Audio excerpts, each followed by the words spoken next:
Bom dia a todos e a todas. Hoje, sexta-feira pela manhã, é um feriadão em todo o país, e nós entendemos também.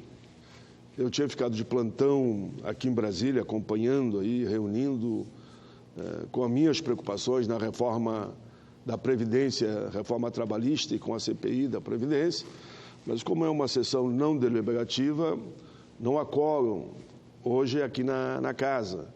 E por isso eu falei, como havia me comprometido, antes de já anunciar o encerramento dos trabalhos, 2 registros, um gravíssimo, que de um acidente, eu diria, com uma agressão grande que houve na minha capital, em Porto Alegre, contra o povo nosso trabalhador, do acampamento, da ocupação, eu diria, né? Que leva o nome de Lanceiros Negros, que é uma história muito bonita, bonita de resistência e de luta, mas com um resultado muito triste, e por isso surgiu, eu apresentei inclusive aqui no Congresso, o chamado uma peça, né? Um troféu chamado Lanceiros Negros. Mas registro, então, o que aconteceu no Rio Grande do Sul. Na quarta-feira à noite, dia 14, fomos surpreendidos pela prisão arbitrária do presidente da Comissão de Direitos Humanos da Assembleia Legislativa do Rio Grande do Sul. O deputado estadual e meu companheiro de longas jornadas, Jefferson Rodrigues, e outras 8 pessoas foram presas, que estavam defendendo os moradores da ocupação Lanceiros Negros. O fato ocorreu no centro de Porto Alegre, durante a reintegração de posse de um prédio público que estava abandonado. Cerca de 70 famílias habitavam a ocupação chamada de Lanceiros Negros. Estavam lá há 1 ano e 7 meses. Esse prédio estava abandonado há muitos e muitos anos, como acontece nesse nosso país. Se hoje existe em Canoas um bairro enorme, com mais de 20 mil pessoas, chegou acho que quase 30 hoje, o bairro Guajuvira, também era um bairro que os prédios estavam todos abandonados, casas e prédios abandonados. Eu estive lá naquele período. Eu era jovem ainda, mas hoje eu posso lembrar com alegria que eu dizia a todos: entrem, plantem as flores, façam um jardim que ninguém vai tirar vocês daqui. E ninguém tirou.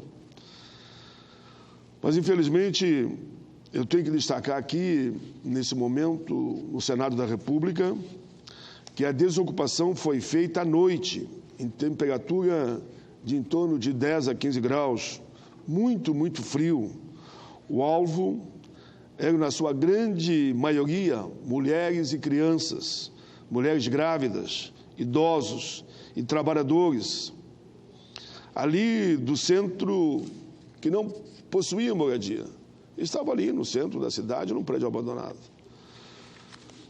Mas, infelizmente, como diz a grande imprensa gaúcha, falo aqui, por exemplo, do portal Sul 21, o deputado Jefferson, do Partido dos Trabalhadores, coordenava uma audiência pública no início da noite de quarta-feira sobre os Lanceiros Negros, exatamente sobre os Lanceiros Negros, para buscar uma saída negociada. O Jefferson, que é um deputado muito equilibrado, ele fazia uma audiência pública na Assembleia Legislativa, que fica perto onde aconteceu esse espancamento do nosso povo.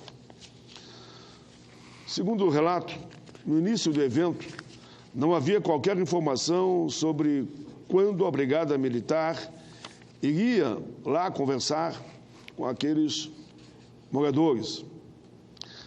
Mas entraram às 7 da noite, com muito frio, sem nenhum diálogo, porque, mais ou menos, como diz o relato, pouco antes das 19 horas, chega ao plenarinho da casa a informação de que a ação da polícia já estava em andamento. Jefferson, então, decide transferir a audiência para a ocupação, localizada a menos de 300 metros da Assembleia Esquina, entre as ruas General Câmara e Andrade Neves.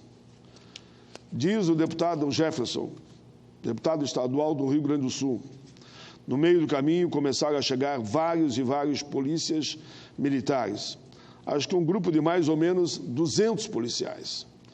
Eu estava descendo ao lado de crianças e de mulheres, tentando encontrar um acordo, uma saída. Percebemos as pessoas dizendo, estão cercando a área, vamos tentar assim mesmo, dizia o deputado Jefferson, buscar um clima de negociação. Como é de se imaginar que num protocolo civilizado se faça na luz do dia e não que se faça uma desocupação truculenta e desnecessária, como foi o caso. Iniciaram conversas, mas não se deu tempo à negociação. Mas como a própria ação judicial dizia, protegendo as crianças através do Conselho Tutelar, lendo o mandato e assim por diante, numa burocracia que, no nosso entendimento, não se cumpriu o rito do diálogo e da negociação. Na prática, aconteceu justamente o contrário. Não se respeitou crianças, mulheres, idosos. Aí eu vou ao relato. Eu estava descendo a lomba quando, de repente, desce um batalhão com escudos. Tentei gritar, até estou com dificuldade na voz. De tanto que eu reclamava para aparecer o oficial de justiça, aparecer o comandante da tropa. Queria isso, pedia socorro, não apareceu. Como eu continuei ali, na frente da ocupação, me jogaram muito gás no rosto, tiro nos meus pés, nas minhas pernas, tentando de todas as formas que eu saísse da frente sem que eu soubesse, ninguém sabia ali o que estavam efetivamente querendo fazer. Enfim, logo depois de que aparecem, então, 2 oficiais de justiça. Mal e mal me mostraram o mandato, não admitindo, não fazendo nenhuma autocrítica da ação que tinham autorizado até o presente momento e dizendo que eu tinha que sair da frente. Palavras do deputado Jefferson. Como eu disse, eu não sairia enquanto todo um protocolo civilizado de respeito às mulheres e às crianças fosse apresentado. O oficial deu ok para a brigada. Aí me atropelaram e me arrastaram pelas pernas. Prossegue o deputado. Torceram o braço, me deram gravata, me algemaram, torceram minhas mãos, meus dedos, fui xingado, cacetete na cabeça e por aí afora. Jefferson foi então colocado dentro de um camburão, junto com 2 mulheres. Transitaram comigo no centro, fazendo movimentos bruscos, com o veículo certamente para me intimidar, eu e mais 2 mulheres dentro da gaiola da viatura. Ficou estacionado uns 20 minutos na frente do Palácio Piratini. Pelo que eu via, por uma frestinha, e que eu podia enxergar para fora. Acredito que, em virtude da repercussão que a mídia deu ao caso, as mídias sociais, enfim, a mídia do Rio Grande resolveu então me levar, esse camburão, até a frente do Teatro São Pedro e lá me soltaram. Algo louco, diz ele, porque eu estava preso. O procedimento adequado era levar o sujeito para a delegacia, como levar os demais, e aí me soltaram na frente do Teatro São Pedro. Uma vez liberado, o deputado foi para o Palácio da Polícia para registrar o ocorrido e fazer o exame de corpo e delito. Solicitou que todas as pessoas presas, durante a chamada reintegração, ao menos 8 fossem encaminhados para o local. As 2 mulheres que estavam ao lado dele no camburão não haviam sido liberadas ainda. Aí termina o deputado o seu relato.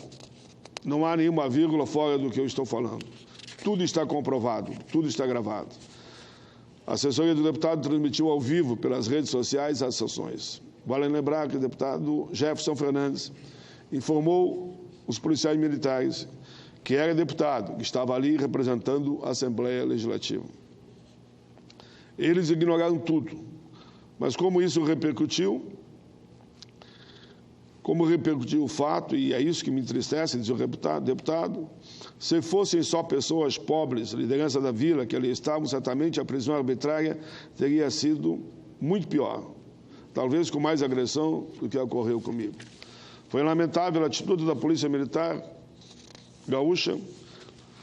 O Brasil vive uma democracia, a situação foi ao estilo do estado de exceção. Tempo da ditadura, isso é inaceitável. A sociedade e o Brasil exigem uma resposta. O governo do estado tem que se responsabilizar pelo ocorrido, pois o comandante em chefe é o governador do estado. Fica aqui, então, a minha solidariedade à Assembleia Legislativa e ao deputado que foi atacado, que é presidente da Comissão de Direitos Humanos, deputado Jefferson Fernandes. Aos outros que foram presos, a todas as 70 famílias que viviam na ocupação e foram, de forma truculenta, retirados.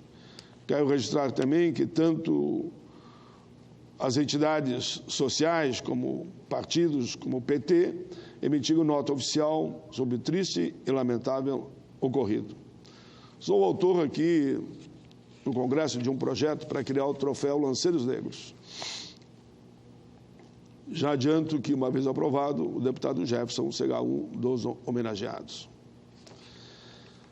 Lamento muito o que aconteceu, que retrata o que fizemos essa semana aqui no Senado ainda, na segunda-feira, numa audiência na Comissão de Direitos Humanos sobre a violência no Brasil. Relatamos ali e passamos vídeos do caso do Pará, onde, infelizmente, 10 trabalhadores foram mortos e jogados em sacos pretos, aquele saco de lixo, grande naturalmente, em cima de uma caminhonete. E depois os corpos, depois de 2 semanas, foram devolvidos, como se fosse um saco de batata podre, porque os corpos estavam apodrecendo, para as famílias poderem enterrar seus mortos. Aconteceu 3 vezes mais violência esse ano no Brasil, com o mesmo período do ano passado. Lamento tudo isso que está acontecendo. Nós não estamos no estado de exceção ainda. Estamos no Estado democrático de direito, onde as instituições têm que ser respeitadas. O direito de ir e vir. E não se explica tanta violência contra a nossa gente. Termino esses meus registros, que vai ficar nos anais da história dessa casa, porque o importante para mim é que o Congresso, que o Senado da República, mostre para aqueles que no futuro vão ver esses documentos, de que mesmo num feriado, chamado feriadão, eu sei que muitos senadores que não estão aqui, eu entendo, eu também não estaria aqui se não fosse essa situação de exceção que nos encontramos. Gostariam de estar aqui e protestarem também. Eu espero mesmo, que quando outros lerem esses documentos que hoje eu deixo aqui, como especificamente esse, eles vejam e percebam o que aconteceu nesse país nesse ano. Mas faço com tristeza um outro registro, até porque fique claro para aqueles que pensam que a gente não defende a todos. Falei aqui do espancamento de forma covarde, truculenta, de moradores em Porto Alegre que estavam numa ocupação. Falei da atitude histórica, positiva e heróica do deputado Jefferson Pé, do deputado Jefferson, porque Jefferson demonstrou que ele tem lado na sua história. Jefferson Fernandes, presidente da Comissão de Direitos Humanos da Assembleia Legislativa. Mas faço um outro